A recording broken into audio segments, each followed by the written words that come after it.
The Invictus Update Show, Episode 3. Justin and Bird Prince. The most electrifying duo in sports entertainment.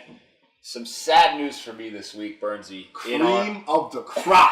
You know that I'm the cream of the crop. In our in-house competition, Team Orange has overtaken Team Blue. It's a sad day. I have a poem. Roses are red, violets are blue.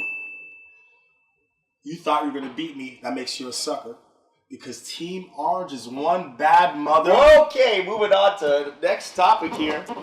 On a serious note, so there is a really cool article. This guy, Ben Lakis, works out at CrossFit du West in Canada. So this guy's battling colorectal cancer, getting chemotherapy, showing up at the gym, working hard, doing the open workouts. They just did an article about him. Really, really cool. I know it hits home for us because we've had in-house members with Yoni battling the same thing. Care about you, Yoni. So care about you, Yoni. But between guys like Ben, guys like Yoni, who are out there, who are getting after it despite their circumstances, I think that's a huge inspiration to everybody. And I just wanted to put a quick shout out to you guys who are kind of trucking through things that other people don't have to deal with. You know? Big shouts to Ben, man. We're rooting for you. Everyone in the community is rooting for you. That's awesome.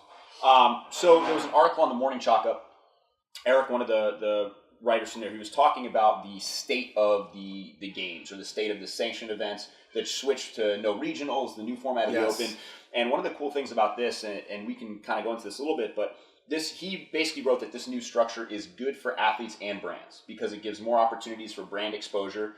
There are more events now where you can kind of get in line with people who have the same vision or same mission. So you can link up with athletes or audiences that are more fitting for what you're trying to do. And so his take on it is that it's overall a positive thing. And actually Invictus athlete Lauren Fisher. Hey, Lauren.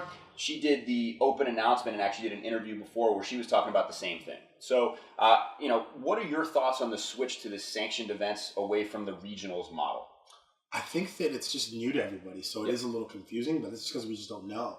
I'm dating myself a little bit, but I remember sanctionals. Yeah.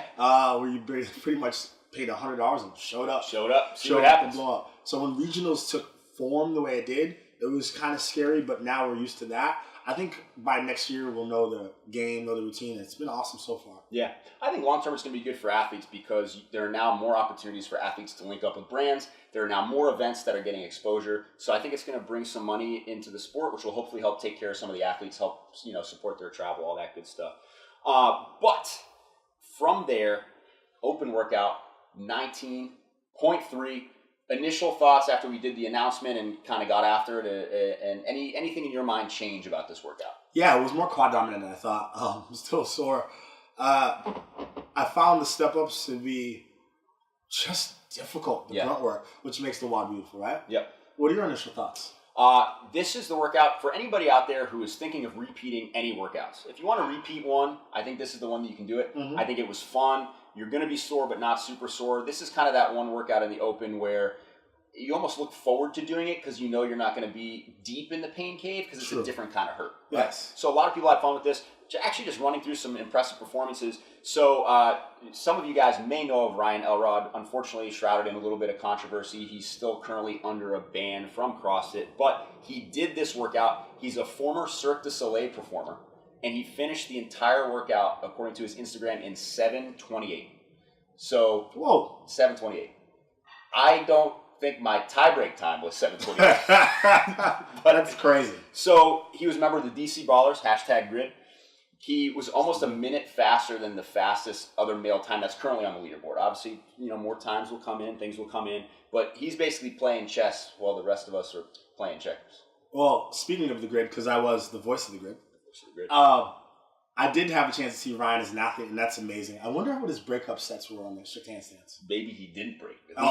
Unbroken. That guy loves strict handstand push-ups. From there, so Justine Beath from Australia finished the workout. So she finished 9:47. She's kind of a previous games athlete, somebody who we've talked about in the past. There were a lot of female finishers in general on this. I feel like a lot of the female athletes are just really good at handstand walks, some really skilled athletes in that domain. And if we start to talk about notable athletes from the Invictus leaderboard, so we're watching you guys, we're still creeping on that Invictus athlete leaderboard. Send us email. Send it. Send your videos. We want to post about you. We like you. Send us things. But Lauren Fisher obviously did the open announcement, crushed the workout. Crushed it. There. Shout out to local guy Brendan Castlin again from Southie, right in our backyard. He's actually at the top of the current Invictus Athlete leaderboard. Obviously, some more scores will flood in, but we see you, Brendan, doing good things. Some pretty impressive stuff. On the Invictus side out in San Diego, Jen Ryan. Hey. Jen Ryan, our girl. Hey, Jen. Hey, you tackled that 205 bar last week and this week, finishing 19.3. 2 weeks in a row, Jen.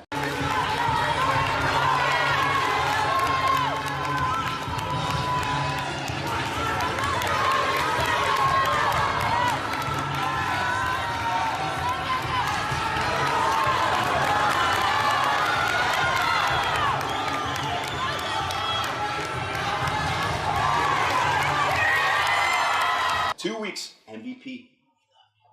And then we have Danny Horan, who, everyone knows Danny Horan. She also finished 19.3, pretty awesome. But let's talk about some of the scaled athletes, or not even scaled, but scaled or RX athletes, people who aren't necessarily in the limelight. We have people, anybody who got through the handstands. If you got through the strict handstand push-ups, if you made it to the handstand walk, you're a superstar, especially if you're following the Invictus stuff. Send us your videos. We want to see you guys trying to kick upside down. I know that the first time I kicked upside down, I fell flat on my face. Oh. That was a very difficult handstand walk. But we had some people in-house. Some of our members, Bobby Rowley, Chris Mitchell. Bobby! Two people to get to the handstand walk. Now, Bern. A couple things here. So, we have an official sponsor for this episode. We made it. Mama, I made it. We made it. And that sponsor is? Victory Grips. Victory Grips. Now, with my hands, I managed to make the handstand push-ups much easier. It was easier to stay in the box. Wow. But the problem is these hands tend to rip very easily. And so, how do we put on Victory Grips for the people at home, Burns? I've heard two different ways, actually, speaking of Victory Grips. Oh, my goodness. Yeah. Do tell. Do tell. I've heard that you put the hand in like so, and our good friend, the Dr. Ryan Lunny, likes to put his pinky finger through here, ring finger through here, middle finger through here, strap on, and go. Cool.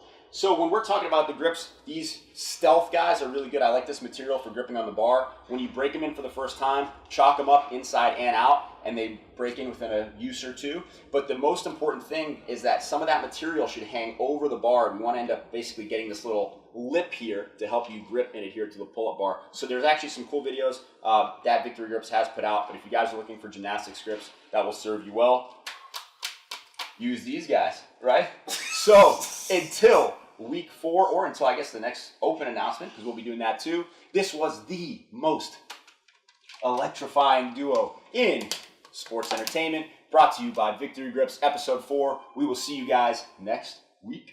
It has a lip.